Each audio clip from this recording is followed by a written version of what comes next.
भाई सारे भाई ने राजा राम मटोर की राम राम। भाई साथियों आज पहुँचे हा बाबा मौजनाथ फार्मेसी पे। यह फार्मेसी है मटोर और क्लास्टर के बीच में। कल ने यानी कि 20 तारीख तक पूरा बहुत बड़ा प्रोग्राम होने वाला है और बैनर बाहर लग रहे हैं। एक बार कैमरा मैन तो चाहूँगा एक बार दिखा दे बैनर। ये देखो भाई बहुत बड़ा सामवेद का महायज्ञ होने वाला है विश्व शांति के लिए, मानव कल्याण के लिए। भाई इसकी रूपरेखा के है कि प्रोसेस है, इसकी पूरी जानकारी लेवांगे जो उरा के वैद है उनते और जो यज्ञ कराने वाले हैं उनते भी। कैमरा मैन तो चाहूँगा भी आ जाओ भाई। तो आप देखने लग रहे हो उरा तैयारी चल रही है। कैमरा मैन तो चाहूँगा भी दिखा दे। ये यज्ञ कुंड है तैयार हो गया और इस यज्ञ कुंड पे एक हफ्ता ये चलेगा। तो अपने बीच में है यहाँ के जो वैद्य हैं सुरेश जी है। भाई साहब राम राम। राम राम जी। और ठीक हो? और बढ़िया जी, राजा राम जी। जो यज्ञ है वो कितने दिन चलेगा? ये 20 तारीख से 26 तारीख तक चलेगा। एक हफ्ता। एक हफ्ता। तो इस दौरान मतलब क्या क्या जो बीच में जो प्रोग्राम है वो भंडारा है या कीर्तन है या कैसे रूपरेखा है इसकी? सुबह 10 बजे से 12 बजे तक तो यज्ञ रहेगा। 12 बजे से फिर भंडारा शुरू होगा और 3 बजे फिर 2 बजे के करीब हमारा सत्संग रहेगा। बिल्कुल जी। हाँ, ये मिलजुल कर पूरा रहेगा। ये पूरा दिन का ही प्रोग्राम है। बिल्कुल, यानी कि 20 तारीख से 26 तारीख लगे। हाँ, हर रोज भंडारा रहेगा। बिल्कुल जी। हाँ। तो साथियों ये कह सका कि 20 तारीख से 26 तारीख लगे और जो पूर्ण आहुति है वो 26 तारीख को होगी। जी जी, बिल्कुल। ये संत सम्मेलन और पूर्णाहुति है और बड़ा विशाल भंडारा है। जो भी दर्शक अभी देख रहे हैं सभी से मेरी हाथ जोड़कर अपील है, सारे यज्ञ में आए, भंडारे में आए और यहाँ से आशीर्वाद प्राप्त करें। तो सुरेश जी जो एक हफ्ता ये चलेगा सामवेद का, जी, तो यज्ञ को करवाने वाले कौन हैं? यज्ञ को कराने वाले महाराज हैं, विश्वकर्ती महाराज हैं। ये स्वयं कर रही है। बिल्कुल जी। ये आप इससे पूछे क्यों कर रहे हैं? बिल्कुल जी। ये ठीक है, ये ज़्यादा मेरी जानकार नहीं है, अभी 1 साल से ही जानकार है। बिल्कुल जी। तो हमारे बीच में साध्वी विशोका यति जी, इनसे बात करेंगे। नमस्ते जी। नमस्ते जी। और ठीक हो जी? बिल्कुल ठीक है जी, आप ठीक है? बिल्कुल जी। जो ये यज्ञ का जो कार्यक्रम है आप करते हो यज्ञ, कब से कर रहे हो? ये मैं लगभग 40 साल से करती आ रही हूँ। बिल्कुल जी। और यज्ञ ही मेरे जीवन का उद्देश्य है। यज्ञ करना, कराना, लोगों को प्रेरित करना यज्ञ के प्रति, वेदों के प्रति, ये मेरे जीवन का उद्देश्य है। ये कौन सा यज्ञ है? ये है सामवेद पारायण महायज्ञ। तो साथियों जो 4 वेद है उनमें से जो सामवेद है, सामवेद का तो महायज्ञ आप करने वाले हो। बिल्कुल बिल्कुल बिल्कुल। तो आपके ये मन में कैसे विचार आया कि भाई अब की बार जो सुरेश वैद्य जी के जो फार्मेसी आयुर्वेदिक भाई इस जगह पे जो आवन है वो किया जाए? इस बार मेरे मन में आया, वैसे तो मैं जगह जगह करती हूँ हर साल। मैं पिछले साल बहुत ज़्यादा बीमार हो गई थी, मेरी बचने की कोई हालत नहीं थी और वैद्य जी की औषधियों से मैं स्वस्थ हुई और इनकी पूरी टीम ने मेरी बड़ी सेवा की। तो मेरे मन में ये विचार आया कि जो इस बार का यज्ञ है ये बाबा मौजनाथ फार्मेसी को समर्पित किया जाए। तो सभी साथी जो हैं इसमें सहयोग कर रहे हैं और साथ में वैद्य जी का जो कमरा है उस कमरे में एक मैंने चित्र देखा जिसमें 4 वेद थे, ऋग्वेद, यजुर्वेद, सामवेद, अथर्ववेद। तो मुझे बहुत अच्छा लगा। मैंने कहा यहाँ वेद कौन पढ़ता है? बोले कोई नहीं पढ़ता।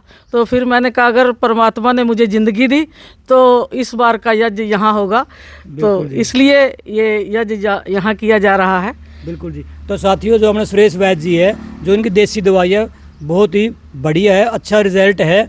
तो माता जी एक सवाल और है कि जो आप जो ये यज्ञ करवाते हो इसका जो उद्देश्य है वो क्या है? यज्ञ का उद्देश्य है परोपकार, दुनिया का उपकार, दुनिया का सुधार। अगर आज प्रैक्टिकल रूप में देखा जाए तो यज्ञ से बड़ा मैं किसी को नहीं मानती, क्योंकि वेद में कहा भी है यज्ञो व श्रेष्ठतमम कर्म। कर्म तो और भी इंसान करता है लेकिन यज्ञ सर्वश्रेष्ठ कर्म है, ऐसा हमारे ऋषियों ने कहा है। बिल्कुल जी। तो माता जी इसके ऊपर जो लिखा है बैनर के ऊपर भाई विश्व शांति के लिए, मानव कल्याण के लिए। जैसे आजकल हम देखा कि शांति बहुत ही कम मिला देखने में। हाँ जी। तो क्या आप मानते हो कि जो यज्ञ करने से विश्व में शांति हो सकती है? बिल्कुल जी। यज्ञ करने से, यज्ञ करने वाला बिल्कुल निस्वार्थी हो और यज्ञ करवाने वाला बिल्कुल निस्वार्थ भाव से यज्ञ करवाए तो विश्व में शांति हो सकती है। हम संध्या के बाद जहाँ यज्ञ के बाद एक मंत्र बोलते हैं, ओम देव शांति अंतरिक्षम। हे परमात्मा, अंतरिक्ष में शांति देना, देव शांति अंतरिक्षम, शांति पृथ्वी, पृथ्वी पर शांति देना, देवलोक में शांति देना। जब इन लोकों में शांति हो सकती है तो क्या संसार में शांति नहीं हो तो माता सकती? जी, घरों में शांति नहीं है, घरों में शांति कैसे हो सकती है? हाँ, बहुत अच्छा प्रश्न किया आपने। पहले एक समय था, सतयुग, द्वापर, त्रेता, घर घर में यज्ञ होते थे। ऐसा कोई घर नहीं था जहाँ प्रातःकाल स्वाहा स्वाहा की ध्वनि का उच्चारण ना होता, तो घरों में शांति थी। आज हमने यज्ञ करना छोड़ दिए और घरों में अशांति फैल गई, क्योंकि यज्ञ हमें यही सिखाता है कि आपस में मिलजुल करके रहना। होता है सारे विश्व का कल्याण यज्ञ से, जल्दी प्रसन्न होते हैं भगवान यज्ञ से। जो कुछ भी डालो यज्ञ में खाते हैं अग्निदेव, बादल बनाकर धरती पर बरसाते अग्निदेव। होता है सारे विश्व का कल्याण यज्ञ से, जल्दी प्रसन्न होते हैं भगवान यज्ञ से। भगवान को प्रसन्न करने का एक ही तरीका है कि हम नित्य प्रतिदिन यज्ञ करें। मेरा एक संदेश है, पूरे भारतवर्ष में मैं वेद का प्रचार प्रसार करने के लिए जाती हूँ कि इस संसार के लोगों, अगर देश में शांति चाहते हो, घर में शांति चाहते हो, अपने परिवार में शांति चाहते हो, अपने मोहल्ले में शांति चाहते हो, तो नित्य प्रतिदिन यज्ञ करना चाहिए।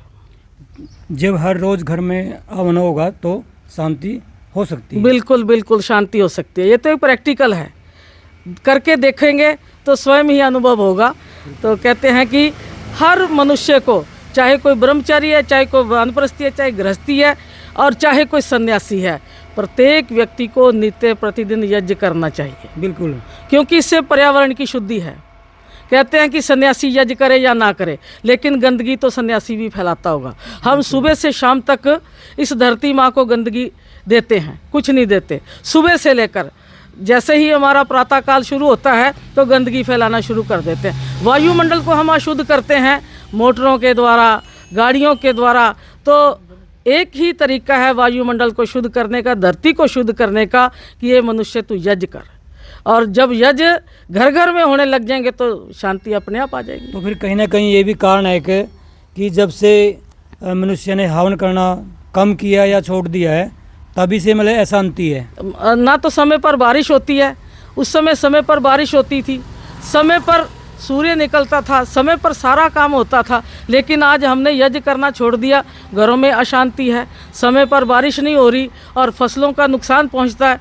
अब आप प्रैक्टिकल ये हम कर रहे हैं, आप देखना कि आसपास के जितने भी खेत हैं, जितने भी यहाँ ज़मीन है, इनको कितना लाभ होगा, क्योंकि इससे वनस्पति को बहुत लाभ होता है। बिल्कुल जी, बहुत अच्छी जानकारी दी है कि शांति चाहते हो तो हर घर में जो यज्ञ है वो होना चाहिए। और जब से यज्ञ छूट गया तब से मतलब घरों के अंदर, समाज के अंदर अशांति फैल गई। अंत में जो हमारे दर्शक है और जो समाज को आप क्या संदेश देना चाहो, क्या कहना चाहोगे? मैं ये संदेश देना चाहती हूँ कि आज से ही अगर अपने जीवन का उद्धार करना चाहते हैं, अपने जीवन को एक अच्छी दिशा देना चाहते हैं, तो यज्ञ करो। और एक ये भी संदेश होता है कि हम रोज़ यज्ञ नहीं कर सकते तो कम से कम 8वें दिन यज्ञ जरूर होना चाहिए। दिन भी नहीं कर सकते तो कम से कम 15 दिन में तो करना चाहिए, पूर्णमासी अमावस्या को, लेकिन यज्ञ अवश्य करना चाहिए। मेरा यही एक संदेशा है कि हमारा घर तभी स्वर्ग बन सकता है जब हम यज्ञ की तरफ लौटेंगे, हम वेदों की तरफ लौटेंगे, तभी हमारे जीवन का कल्याण, हमारे राष्ट्र का कल्याण, हमारे समाज का कल्याण हो सकता है। बिल्कुल जी, बहुत बहुत धन्यवाद। अंत में एक बात कहना चाहूँगा सभी दर्शकों को, जिसको मानसिक रोग है, ध्यान से सुन दे, जिसको मानसिक रोग है वो हवन में ज़रूर आए, कोई पैसा नहीं लगता किसी का। जो मानसिक रोगी है, तनाव में है, नींद नहीं आती जिसको, और हवन में ज़रूर आए, उसकी यह बीमारी बिल्कुल ठीक हो जाएगी फ्री में। कोई पैसा नहीं लगता, सिर्फ बैठने से, यज्ञ करने से, वहीं से वो बिल्कुल स्वस्थ हो जाएगा। कीर्तन की बोली लगे, और साथ में कीर्तन है, भजन है, शब्द हैं, आपको तरह तरह के सुनने को मिलेंगे। मेरे गांव वालों से अपील है, जहाँ तक मेरी आवाज़ आती है, सभी भाइयों से, सभी माता बहनों से मेरी हाथ जोड़कर अपील है, वो आएँ और यहाँ से फल प्राप्त करें। धन्यवाद। बिल्कुल जी।